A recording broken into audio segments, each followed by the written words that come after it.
Hoje nós vamos tratar sobre os direitos trabalhistas e também sobre o direito coletivo de trabalho. Os direitos trabalhistas, eles estão previstos em toda a legislação e podem variar de acordo com a natureza do vínculo de trabalho. A gente já viu aula passada que existem várias modalidades de vínculo de trabalho. Cada vínculo de trabalho dá origem a um determinado direito. Nós vamos estudar aqui os principais direitos que tem o trabalhador. O primeiro, o mais básico e o mais importante de todos eles é a anotação na carteira de trabalho, a famosa CTPS, Carteira de Trabalho e Previdência Social. Essa anotação ela é o registro fiel do contrato. Ele deve constar a data da admissão, o valor da remuneração, a atividade exercida, todos os requisitos do contrato. É um dever do empregador. O empregador, ao admitir um empregado, ele tem que pedir a carteira desse empregado e assiná-la, e nela constar todas as características deste contrato. O empregador, ele não pode fazer constar na carteira de trabalho do empregado anotações desabonadoras a respeito da conduta do empregado. Se o empregado, porventura, vier a roubar esse empregador, ele tem que registrar um boletim de ocorrência lá na delegacia. Ele não pode constar isso na carteira de trabalho do empregado. Segundo direito trabalhista, e o que é o mais buscado pelo próprio empregado, é o salário.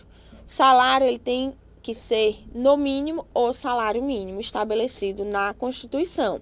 É um valor mínimo que todo empregado, seja ele urbano, seja ele rural, deve ganhar como retribuição pelo serviço prestado. Todo mundo que trabalha buscando justamente o seu salário. Esse salário ele tem que ser pago de maneira periódica. Normalmente é mensal, mas pode ser estabelecido num período inferior a um mês, 15 dias, semanal. O artigo 7º da Constituição Federal, ele define o salário mínimo como aquele fixado em lei, nacionalmente unificado, capaz de atender às suas necessidades vitais básicas e às de sua família, como moradia, alimentação, educação, saúde, lazer, vestuário, higiene, transporte e previdência social, com um reajuste periódico que lhe preserve o poder aquisitivo, sendo vedada sua vinculação para qualquer fim. Eu sei, gente, que a Constituição prevê que o salário mínimo garanta coisa demais, que na nossa realidade nem sempre acontece. Entretanto, essa é a disposição legal. Precisa garantir todos esses direitos. Porque, como eu falei para vocês lá no comecinho das nossas aulas, a Constituição de 88 ela está pautada no princípio da dignidade da pessoa humana. E o salário mínimo é quem garante essa dignidade. A CLT traz uma disposição muito semelhante no artigo 76. O terceiro direito buscado pelos trabalhadores é o piso salarial, que está garantido. O piso salarial é como se fosse o salário mínimo, só que para aquela categoria. Algumas categorias profissionais, elas têm como piso salarial um valor superior ao salário mínimo. Empregados daquela categoria profissional não vão poder receber um salário inferior a esse piso. Nós temos também a irredutibilidade salarial. A irredutibilidade salarial é a regra geral. O salário ele não pode ser reduzido. Entretanto, através de acordo coletivo ou de convenção coletiva de trabalho, em situações emergenciais, em face de uma crise da empresa, desde que estabelecido de maneira coletiva, o sindicato pode intervir para evitar que haja uma demissão em massa. Por um determinado período de tempo, esse salário vai poder ser reduzido. Nós temos também, como direito trabalhista, o 13º salário. O 13º salário, ele surgiu pela prática das empresas em concederem um salário a mais na época do Natal aos seus empregados. Hoje, o 13º é obrigatório. Existe uma lei, a Lei 4.090 de 62. Consiste exatamente no pagamento do valor correspondente a um salário do empregado. Todo mundo que trabalha recebe 13º. Quando dá em dezembro, recebe a mais. Ele pode ser pago pelo empregador, entretanto, em 2 parcelas, não necessariamente de uma vez só em dezembro. A primeira parcela ela é paga entre os meses de fevereiro e novembro, e a segunda até o dia 20 de dezembro. Há situações em que o empregado ele pode pedir para esse valor a mais ser pago durante as férias, ele pode pedir para receber no mês do seu aniversário, isso tudo é possível, desde que a segunda metade seja recebida até 20 de dezembro. Outro direito é o salário família. Salário família é um benefício de natureza previdenciária devido ao empregado cujo salário não ultrapasse R$ 1.025,81, desde que esse empregado possua filhos ou equiparado a filho, tutelado, curatelado, enteados, menores de 14 anos ou inválidos. Para ter direito a receber o salário família, é preciso que se comprove a frequência na escola e a regularidade na vacinação desses filhos ou equiparados. Existe uma tabela de quanto se recebe por cada filho ou equiparado. Essa tabela ela é periodicamente atualizada pela Previdência Social. Hoje nós temos a seguinte situação. Para cada filho de até 14 anos incompleto ou inválido, a família recebe um valor correspondente a R$ 35. Se ela tiver um salário, se aquele empregado tiver um salário de até R$ 682,50. Se receber mais do que isso, aí o valor que vai receber por cada filho ou de 14 anos incompleto ou inválido é de R$ 24,66. Outro direito estabelecido para os trabalhadores é a limitação de hora de trabalho e as horas extras. Hoje a gente tem a Constituição dizendo que a duração do trabalho normal não pode ser superior a 8 horas diárias e 44 semanais. Facultar a compensação de horários e a redução da jornada mediante acordo ou convenção coletiva de trabalho. Ou seja, em regra, a pessoa só pode trabalhar 8 horas por dia, no máximo 44 horas por semana. Facultativamente, pode haver compensações nesses horários.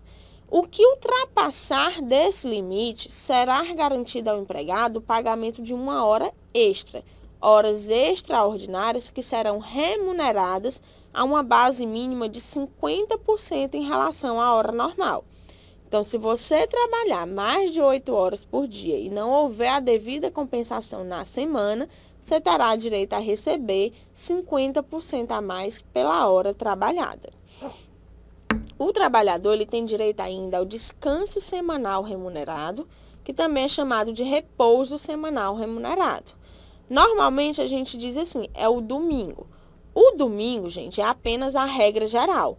Pode ser qualquer dia da semana, desde que ao menos uma vez por mês esse dia seja o domingo. É o direito que tem todos os empregados a um descanso semanal de 24 horas consecutivas. Normalmente coincide com o domingo, mas não obrigatoriamente. O empregado ele tem direito também às férias anuais. A cada 12 meses de trabalho, ele adquire o direito a um descanso. A gente chama de período aquisitivo, esses 12 meses em que ele trabalha, e de período concessivo, o período onde ele vai gozar dessas férias. O direito às férias, a quantidade de dias de férias, eles variam conforme o número de faltas ao serviço. Tem aí uma tabela para vocês a respeito dessas férias anuais. As férias anuais, elas serão de 30 dias corridos se o empregado só tiver até 5 faltas no serviço. Se o empregado faltar de 6 a 14 dias, ele só terá direito a 24 dias de férias. Se faltar de 15 a 23, terá direito apenas a 18 dias de férias. E terá apenas 12 dias de férias se ele faltar de 24 a 32 faltas. Então, a gente tem aquela ideia de que as férias são 30 dias. Mas temos que, antes de fazer essa afirmação, observar a falta ao serviço. Também é direito da empregada, agora só a mulher, a licença gestante. É um direito que é concedido à empregada gestante de não prestar serviços sem prejuízo do emprego e de seu salário, com duração de 120 dias, contado 28 dias antes do parto e 92 dias após o parto. Essa licença gestante, hoje, ela pode ser prorrogada pela empresa. Para isso, a empresa tem que instituir o programa Empresa Cidadã. E aí, então, a empresa pode prorrogar por mais 60 dias. Por isso que a gente diz hoje que a licença gestante pode ser de até 6 meses, 180 dias. É por conta dessa previsão da empresa instituir o programa Empresa Cidadã. Essa licença gestante, ela também é garantida àquela empregada segurada que adota ou que obtém guarda judicial para fins de adoção de uma criança, e não só para aquela que efetivamente esteve gestante e pariu um filho. Se ela adotar ou obtiver guarda judicial, ela também tem direito à licença gestante. Para o pai dessa criança, nós temos a previsão da licença paternidade. Ao pai é assegurado um período de 5 dias logo após o parto. Então, o pai ele fica 5 dias de folga do trabalho, recebendo seu salário normalmente. É direito também dos trabalhadores a figura do FGTS, Fundo de Garantia por Tempo de Serviço. Ele é disciplinado na Lei 8.036 de 80. Tem o objetivo de proporcionar o acesso a uma reserva financeira emergencial ao trabalhador se houver rescisão de seu contrato de trabalho sem justa causa por iniciativa do empregador. O FGTS, gente, ele surgiu para dar uma maior garantia ao empregado de demissões arbitrárias por parte de seu empregador. O empregador, ele não está obrigado a ficar com aquele empregado. Ele não quer mais, ele pode demiti-lo. Mas para isso ele vai precisar indenizá-lo e faz isso através da figura do FGTS. O FGTS ele é administrado pela Caixa Econômica Federal. A lei prevê as situações em que pode haver o levantamento desse depósito e a rescisão sem justa causa é uma delas. O empregado ele tem direito também ao aviso prévio. O aviso prévio é uma comunicação ou notificação prévia de que, nos contratos por prazo indeterminado, uma das partes deseja rescindir o pacto laboral. Nem empregado nem empregador são obrigados a trabalhar a vida inteira um para o outro. Essa obrigação não pode existir. Entretanto, como a gente viu que a regra dos contratos de trabalho é por prazo indeterminado, para você romper esse vínculo, seja você empregado ou empregador, você precisa avisar a outra parte, para que a outra parte se programe para arranjar um novo emprego ou o empregador se programe para arranjar um novo empregado. Pode haver aviso de ambas as partes. Entretanto, o aviso prévio ele é um ato unilateral. Se o empregado quiser, o empregador não pode recusar. Da mesma forma, se o empregador der ao empregado esse aviso, o empregador não tem nada a fazer a não ser cumpri-lo. Agora, a ausência desse aviso é que gera a indenização para a parte prejudicada. Se o empregador chega hoje e diz, não quero mais você, vai embora hoje. Isso gera uma indenização. Esse aviso prévio ele pode ser trabalhado ou indenizado. O empregador chega para o empregado e diz, olha, a partir de hoje eu vou lhe dar um aviso prévio, porque daqui a 30 dias eu não quero mais você na minha empresa. Mas durante esses 30 dias você vai trabalhar normalmente. Esse é o aviso prévio trabalhado. Entretanto, se tiver havido alguma coisa mais grave, ele pode não querer mais o empregado na empresa ou o empregado não querer mais prestar aquele serviço na empresa. Então, aí a gente tem a figura do aviso prévio indenizado. Não se trabalha, mas se indeniza.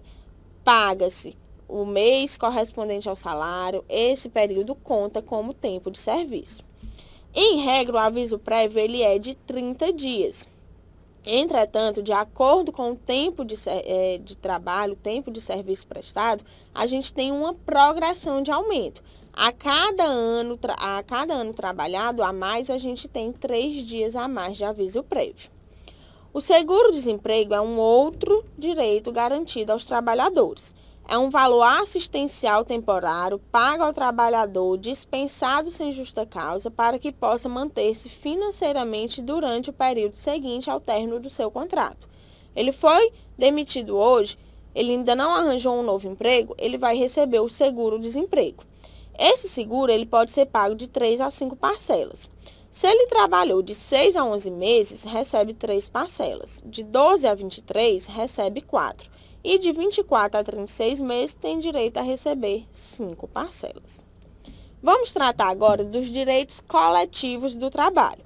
A gente tratou até agora dos direitos individuais. Existem também direitos coletivos. Direito coletivo do trabalho é o ramo do direito que trata da organização sindical, da negociação coletiva, dos contratos coletivos, da representação dos trabalhadores e da greve. A estrutura sindical brasileira está pautada na unicidade sindical, previsto no artigo 8º, inciso 2 da Constituição, que veda a criação de mais de uma organização sindical na mesma base territorial, que não pode ser inferior à área de um município. Os sindicatos, eles são compostos de 3 órgãos: a Assembleia Geral, que é o órgão deliberativo, o Conselho Fiscal, que é o órgão fiscalizador, e a diretoria, que é o órgão executivo. O sistema sindical brasileiro, ele é composto pelos sindicatos, pelas federações e pelas confederações. O sindicato é a associação de pessoa física ou jurídica que exercem atividade profissional ou econômica para a defesa dos respectivos interesses. Ao sindicato cabe a defesa dos direitos e interesses coletivos ou individuais daquela categoria, inclusive questões judiciais e administrativas. As federações são entidades de grau superior, que têm como base territorial o Estado, formada por grupos de atividade, devendo congregar no mínimo 5 sindicatos. E as confederações é uma entidade de grau superior, formada por ramo de atividade, que tem como base territorial o âmbito nacional, constituído pelo menos 3 federações. A sede é na capital da República, hoje Brasília. Nós temos a figura da contribuição sindical. Ela é compulsória e está prevista constitucionalmente como contribuição para fiscal. É uma prestação anual devida por todos os membros da categoria, mesmo aqueles que não são sindicalizados. O empregado, ele paga o correspondente a um dia de salário, e a empresa paga no mínimo 0,08% do capital social.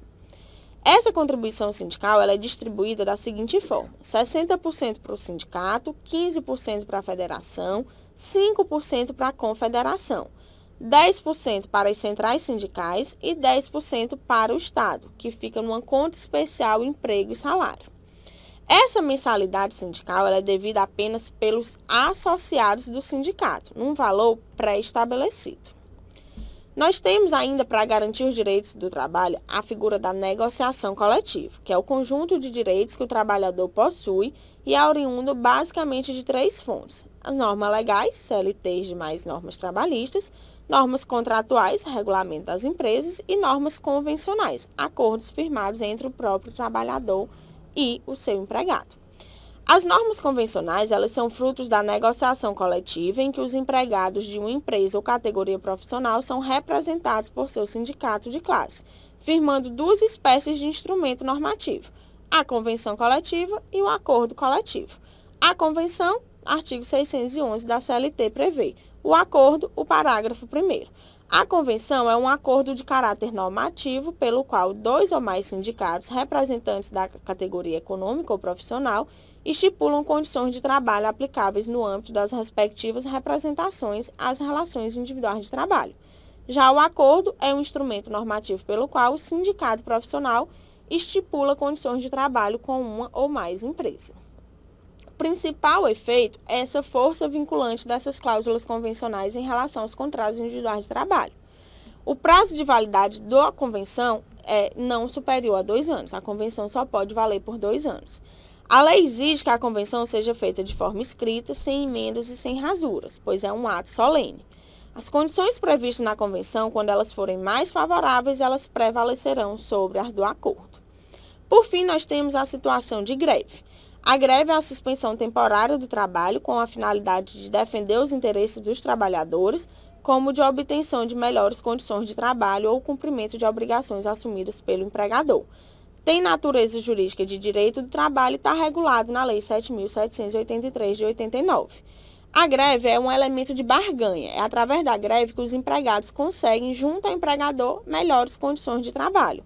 A Constituição permite a realização de greve em qualquer tipo de serviço.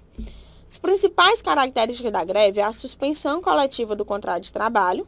Ela deve ser precedida de uma negociação coletiva, tem que ter um aviso prévio de 72 horas nas atividades essenciais e 48 horas nas atividades comuns. A deflagração e a cessação depende de deliberação em assembleia e atividades essenciais precisam ser garantidas pelo menos 30% do funcionamento. Por exemplo, abastecimento de água, hospital, farmácia, funerária, isso não pode fechar totalmente. A lei, ela veda a figura do lockout. O lockout seria a greve praticada pelo empregador. Se isso acontecer, serão devidos todos os salários e caberá rescisão indireta. Por hoje é só.